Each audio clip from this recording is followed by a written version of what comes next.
Shalom,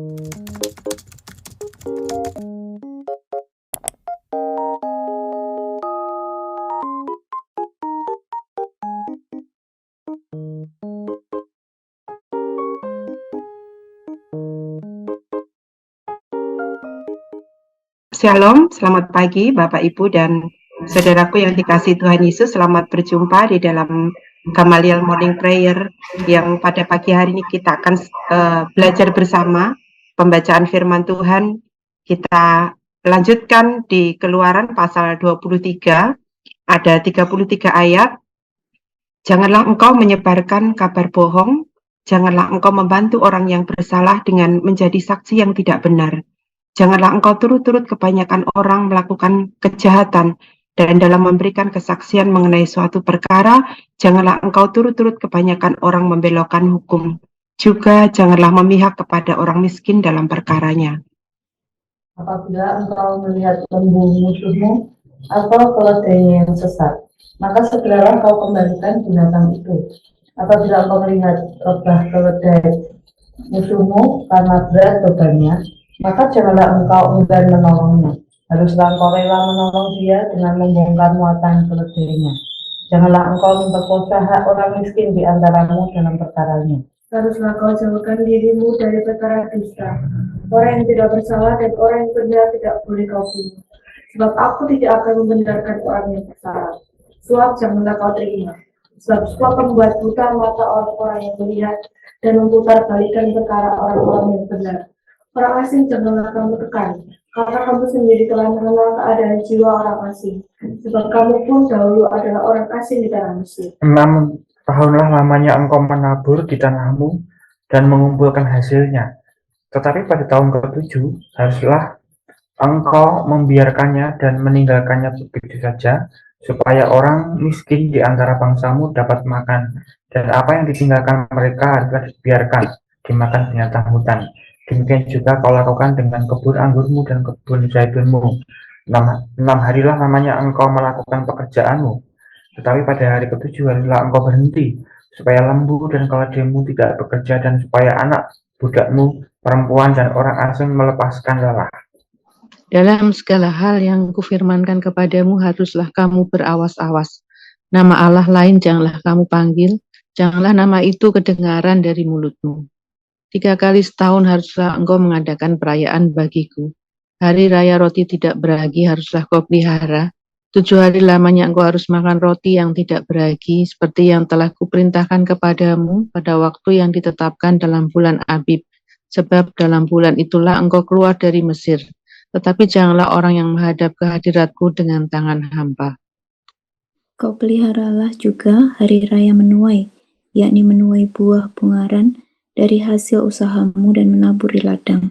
Demikian juga hari raya pengumpulan hasil pada akhir tahun, apabila engkau mengumpulkan hasil usahamu dari ladang. 3 kali setahun semua orangmu yang laki-laki harus menghadap ke hadirat Tuhanmu. Tuhan, janganlah kau persembahkan darah korban sembelihan yang kepadaku beserta sesuatu yang beragi, dan janganlah lemak korban hari rayaku bermalam sampai pagi. Yang terbaik dari buah bungaran hasil tanahmu haruslah kau bawa ke dalam rumah Tuhan Allahmu. Janganlah kau masak anak kambing dalam susu induknya. Sesungguhnya aku mengutus seorang malaikat berjalan di depanmu untuk melindungi engkau di jalan dan untuk membawa engkau ke tempat yang telah kusediakan. Jagalah dirimu di hadapannya dan dengarkanlah perkataannya. Janganlah engkau mendurhaka kepadanya, sebab pelanggaranmu tidak akan diampuninya, sebab namaku ada di dalam dia. Tetapi jika engkau sungguh-sungguh mendengarkan perkataannya dan melakukan segala yang kufirmankan, maka aku akan memusuhi musuhmu dan melawan lawanmu. Sebab malaikatku akan berjalan di depanmu dan membawa kau kepada orang Amori, orang Het, orang Feris, orang Kanaan, orang Hivi, dan orang Yebus, dan aku akan melenyapkan mereka. Janganlah engkau sujud menyembah kepada Allah mereka atau beribadah kepadanya, dan janganlah engkau meniru perbuatan mereka, tetapi haruslah engkau memusnahkan sama sekali patung-patung berhala buatan mereka, dan tugu-tugu berhala mereka haruslah kau remukkan sama sekali. Tetapi kamu harus beribadah kepada Tuhan Allahmu. Maka ia akan memberkati roti makananmu dan air minumanmu, dan aku akan menjauhkan penyakit dari tengah-tengahmu. Tidak akan ada di negerimu perempuan keguguran atau mandul. Aku akan menggenapkan tahun umurmu. Kengerian terhadap aku akan kukirimkan mendahului engkau. Aku akan mengacaukan semua orang yang kau datangi, dan aku akan membuat semua musuhmu lari membelakangi engkau. Lagi aku akan melepaskan Tuhan mendahului engkau, sehingga binatang-binatang itu menghalau orang Hewi, orang Kanaan, dan orang Het itu dari depanmu. Aku tidak akan menghalau mereka dari depanmu dalam 1 tahun, supaya negeri itu jangan menjadi sepi, dan segala binatang hutan jangan bertambah banyak melebihi engkau. Sedikit demi sedikit aku akan menghalau mereka dari depanmu, sampai engkau beranak cucu sedemikian, hingga engkau dapat memiliki negeri itu. Aku akan menentukan batas daerahmu dari Laut Teberau sampai Laut Filistin, dan dari padang gurun sampai Sungai Efrat, sebab aku akan menyerahkan penduduk negeri itu ke dalam tanganmu, sehingga engkau menghalau mereka dari depanmu. Janganlah mengadakan perjanjian dengan mereka ataupun dengan Allah mereka.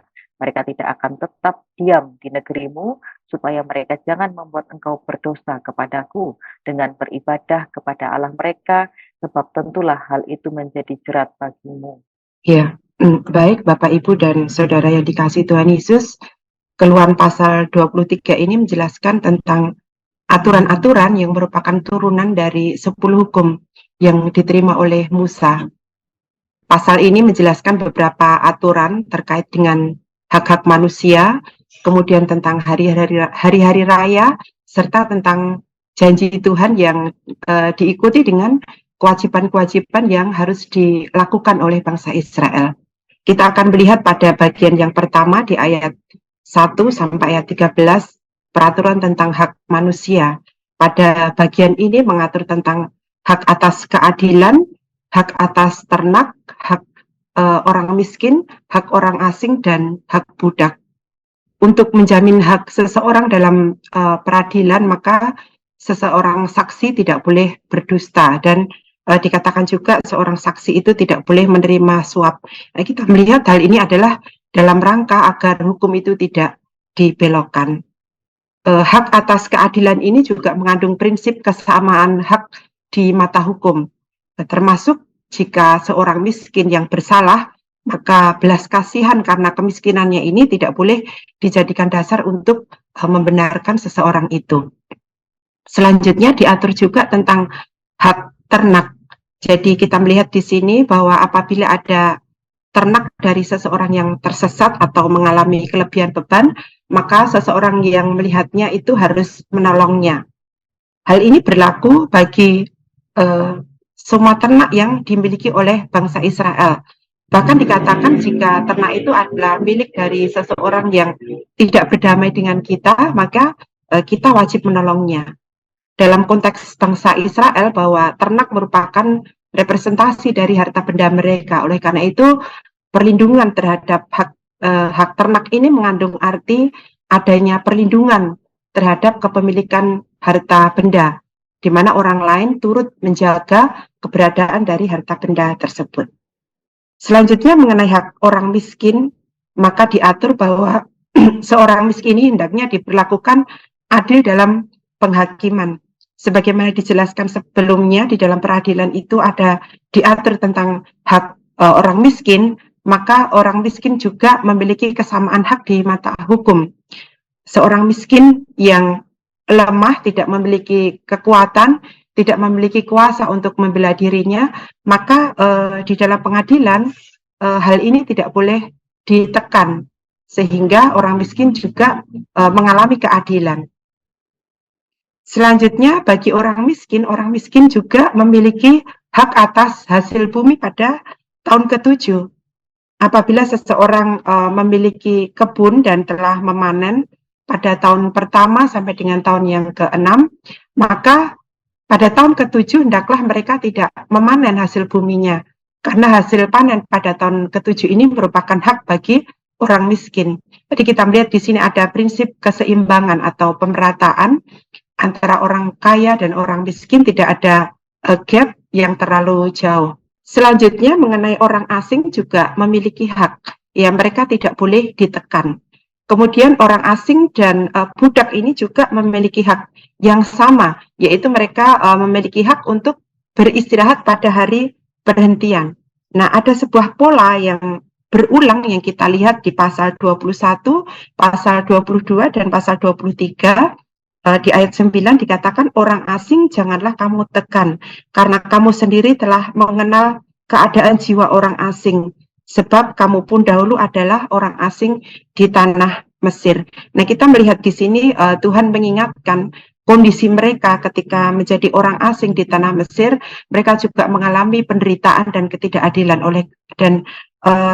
hanya oleh karena kasih karunia Tuhan, mereka sekarang menjadi orang yang merdeka. Oleh karena itu, karena kasih karunia Tuhan yang memerdekakan mereka, bangsa Israel dipanggil untuk bersikap adil, bersikap murah hati kepada orang asing, karena mereka juga telah mengalami kemurahan Allah ketika mereka menjadi orang asing. Selanjutnya kita melihat pada bagian yang kedua di ayat 14 sampai ayat 19 yang mengatur tentang kebaktian dan hari-hari raya. Dalam perspektif PL atau Perjanjian Lama, hari raya ini merupakan bentuk pengakuan kepada Allah sebagai pribadi yang memberikan segala kebutuhan. Kemudian hari raya juga menjadi momen untuk menceritakan belas kasihan Yahweh yang telah membebaskan umatnya dari perbudakan. Nah, panggilan untuk beribadah merupakan hak yang istimewa bagi orang Israel, sehingga sebuah sumber menyebutkan bahwa apabila seseorang itu dikucilkan dari ibadah, maka hal itu dianggap bahwa seseorang itu kehilangan hak istimewa untuk menerima berkat-berkat Tuhan.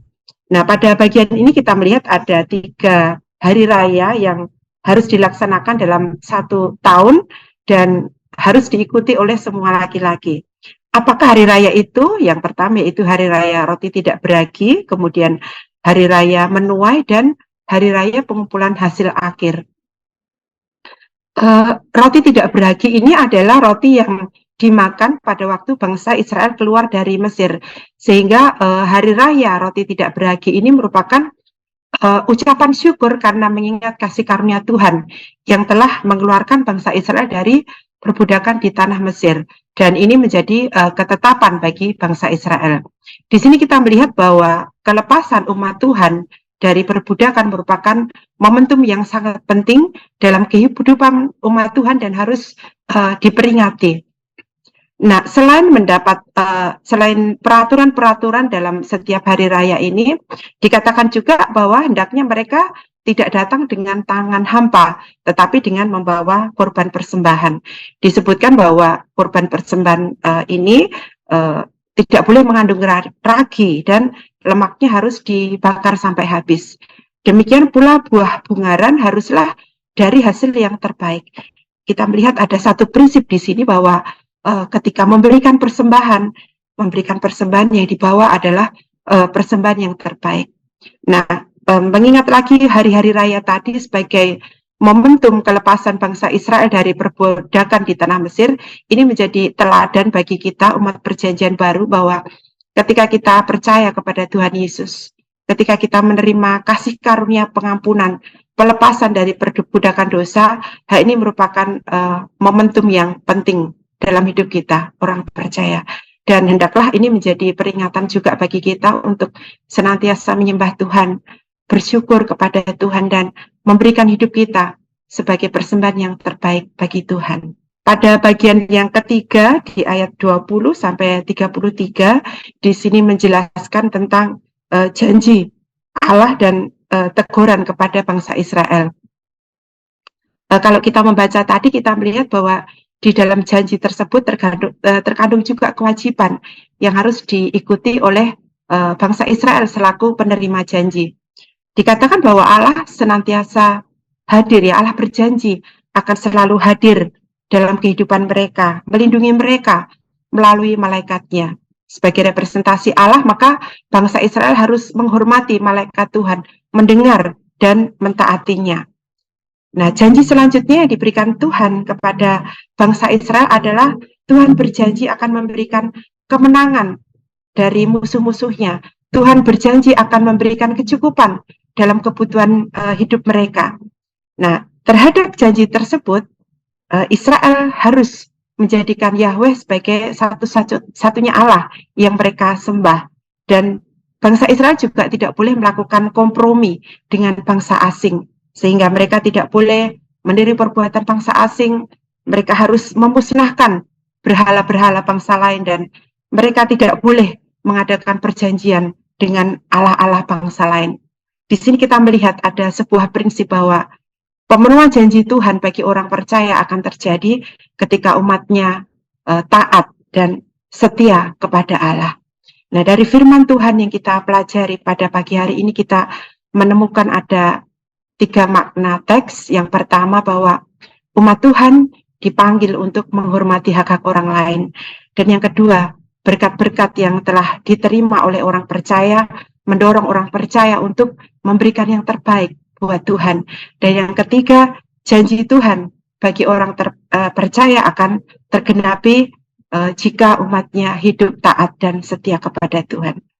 Dan apa aplikasi yang bisa kita ambil, apa yang bisa kita terapkan dari firman Tuhan di dalam kehidupan kita? Yang pertama, apakah saudara dan saya sudah menghormati hak-hak orang lain? Dan yang kedua, apakah saudara dan saya sudah memberi yang terbaik buat Tuhan? Dan yang ketiga, apakah saudara dan saya sudah menjadi umat Tuhan yang taat, umat Tuhan yang setia? Demikian renungan firman Tuhan pada pagi hari ini, kiranya menjadi berkat buat kita semua dan menjadikan kita pelaku-pelaku firman. Amin. Tuhan memberkati.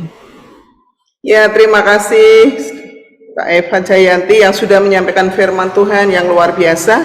Biarlah pagi hari ini kita mau sambut dengan satu komitmen bahwa Yesus adalah satu-satunya yang kita andalkan dalam hidup kita, seperti apa yang difirmankan pagi hari ini.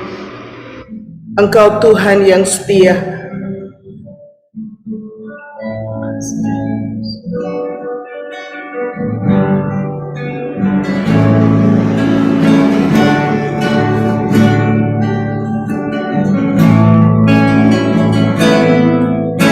Engkau Tuhan yang setia, waktumu selalu yang terbaik. Engkau Tuhan sandaranku, dan ku tanyakan berharap padamu, satu-satunya ya Tuhan, satu-satunya yang ku andalkan, satu-satunya yang ku percaya. Engkau sumber kekuatan, sumber pengharapan, sumber kedamaian, satu-satunya yang ku andalkan, satu-satunya yang ku percaya. Engkau Tuhan memberkati, Tuhan penyembuhku, Tuhan pemulihku. Katakan, Engkau Tuhan yang setia. Engkau Tuhan yang setia, waktumu selalu yang terbaik. Engkau Tuhan sandaranku, dan ku hanya kan berharap padamu, satu-satunya yang ku andalkan, satu-satunya yang ku percaya.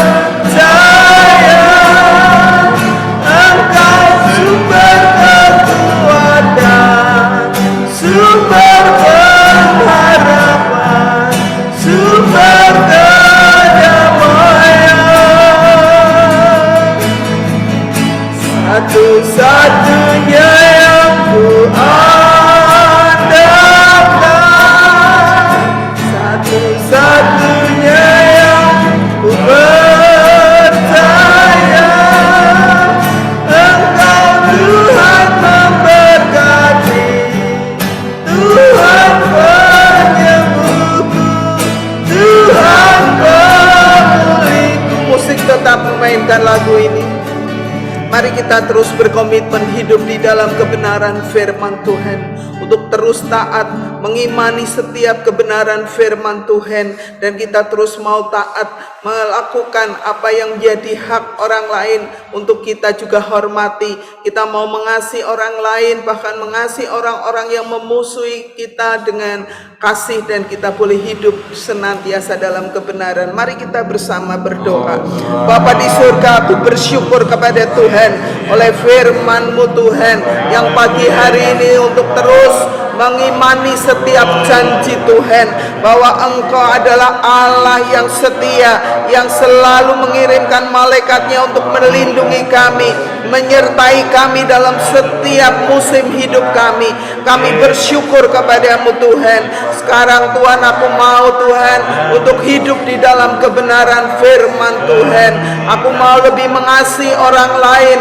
Aku mau Tuhan lebih menghargai hak-hak orang lain, mengasihi dengan kasih Kristus bahkan kepada orang-orang yang memusuhi kami.